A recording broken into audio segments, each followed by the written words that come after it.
the BMS, which is critically needed, really needed for safety measures. It's a battery management system that has this internal sets of over voltage and under voltage. I'm analyzing the concept now and how it works properly to then adjust the schematic on Altium Designer. Within that, let me meanwhile, since videotaping started the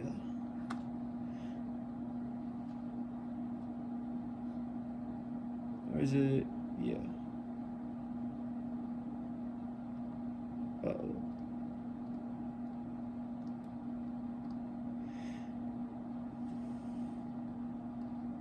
Put in some random Excel spreadsheet. Okay, now it's working. So I'm gonna get to that in a sec. This battery connects to this, and there's a center main bus up here and down here. This center main bus connects to the buck converter, and also the half H bridge and the after the buck converter monitor. But within this is the main terminal bus. This centers the whole battery aspect and so forth within centralizing it. This in the circuit is going to be the main aspect. Well, this main aspect, but this will be centralizing everything. This H bridge, which this oscilloscope and also here, the ESP32, I'm pinning a pulse. That's what's really happening here. Yes, I'm fluctuating from a negative to a positive. As I can see, like if I measure it, which I will measure it, I'll show you.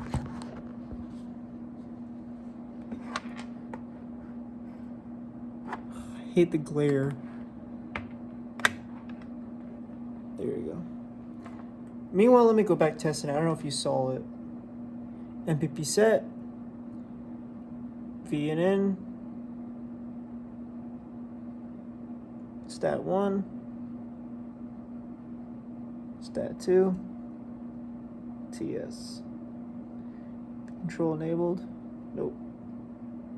Yeah, okay. So this right now is on the main terminal where the batteries is, and you'll think, oh, is it 10.58? No. Right now, we're getting a barely no voltage. It's only letting out some infinitesimal amount that's pulling. Again, there's not enough current to actually engage this charging, which then engages the full output. Because the output of V out ground is 0.75, it's 0.3. It's not nothing. And as you measure, like here, that's what it's internally allowing. It's not a lot. I'm connecting right now to the BMS. It's not. If I connect it to a solar panel, which then has some amount of current, which, yes, 1 amp, 1 to 2 amps, nominally, within like 15 volts, yeah, this is going to pull. Like I originally tested before, like last weekend or 2 weekends ago, I did a mock general test of the BQ battery and also the and the solar panel, how it does. And we got a full flow of voltage and current that allowed for the trip and stuff. Within that, we have now connecting towards, let me show you. First connection here is going to be our H bridge, of course. This is particularly going to be used for, you might say, a DC motor or something in the lines of that. We're most likely using this as a DC motor. You know, the DC motor has coils inside, and based on like current going through, is going to induce a torque. But for a satellite and so forth, how this relates, I'm going to be using magnetorquers. So all they are is just coils wrapped a certain amount of time, and within that, I'm going to draw it out the equation. Here, you have a coil here, you have a coil here, and you have a coil here.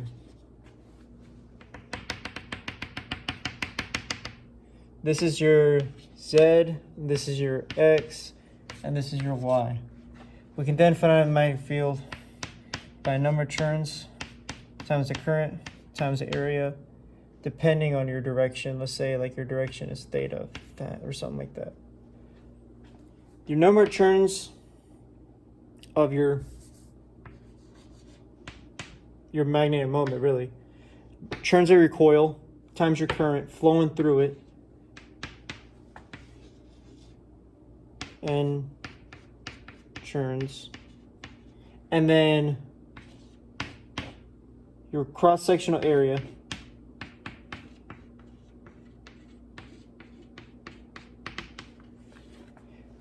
we need a ferrite core for this. I need a wave permanently for a ferrite core, but if I want to do it with air, I want to say this. A ferrite core, all it does is concentrates the electric field. Magnetic field, sorry. It concentrates it. But sometimes if you're not supplying enough current or in that manner, it can then saturate really quickly. Saturating meaning it just collapses. The magnetic field collapses.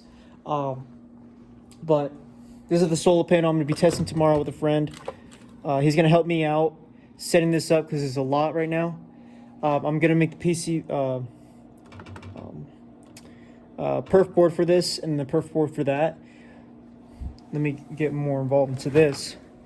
Within the H bridge, that's going to connect to it, and then there's going to be a forward voltage, going to be a back voltage. The forward voltage would be will be setting a magnetic field to a nominal way, just whatever a conventional magnetic field is, and then reverse magnetic field.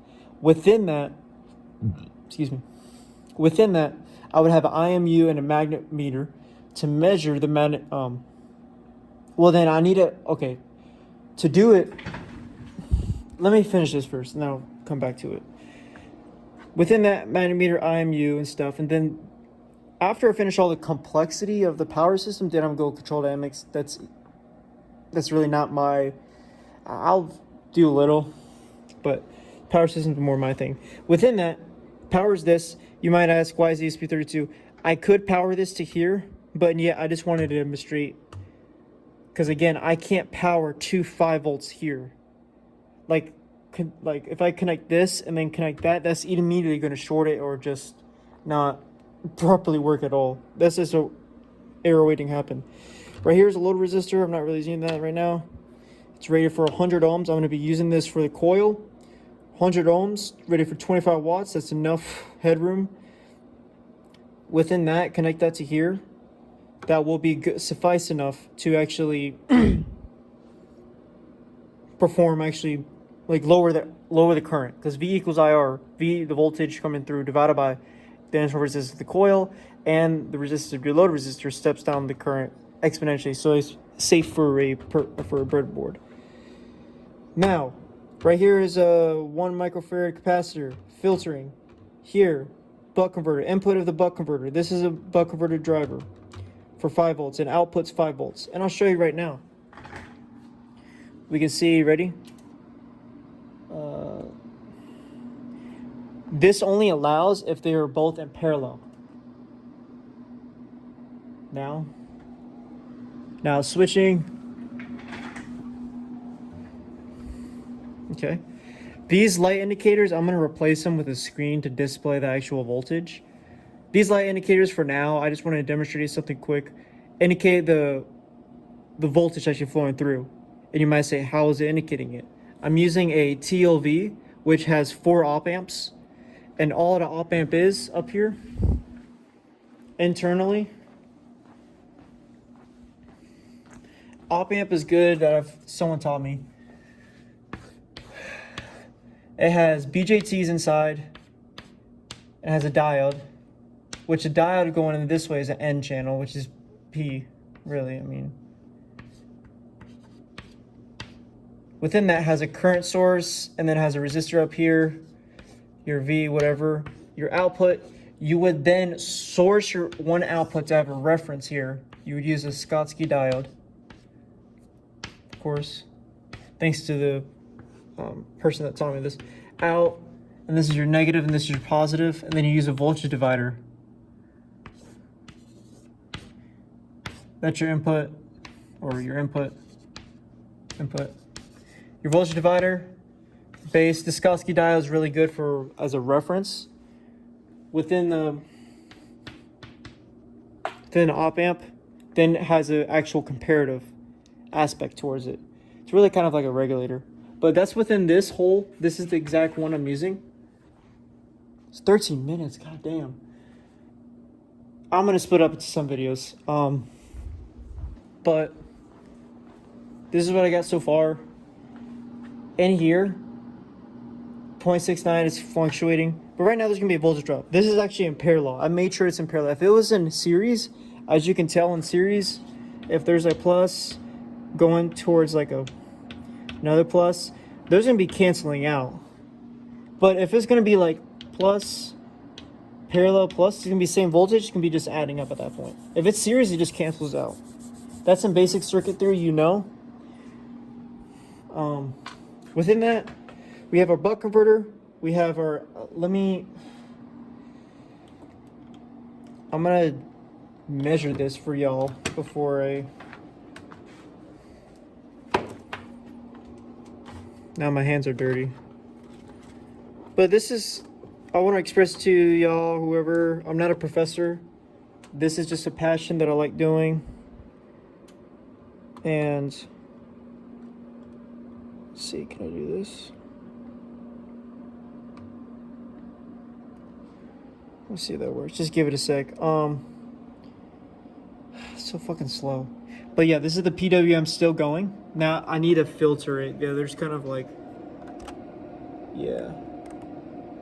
Make it smaller meanwhile. But yeah, this right here is the op amp. There you go. So right now I'm doing the positive rail that's connecting towards it. And we're getting on the, let's see. Yeah, this is the output of the buck converter. So if we do the input of the buck converter, or this will be reverse. All right, I'm trying to jam this shit in.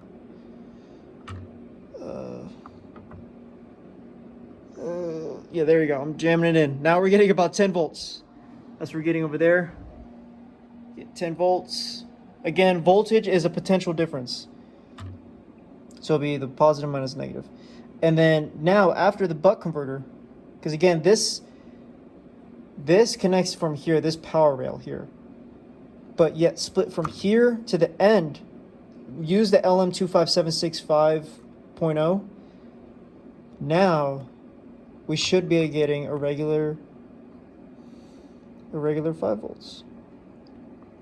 Oh, shit. There you go. Regular, yeah, 4.5, whatever. But it's safely powering the ESP32. You might say, is the red, this is the thing, is the red an issue? No. Do not affiliate the exact color of exactly of the indication of how ESP32. It's just the general indication of one LED, it's getting one power. It's getting one power because it's only just one laminar flow. It's just feeding one power source. So of course it gives one LED showing. If there's gonna be many more, and I'll test this real quick. Let's say here.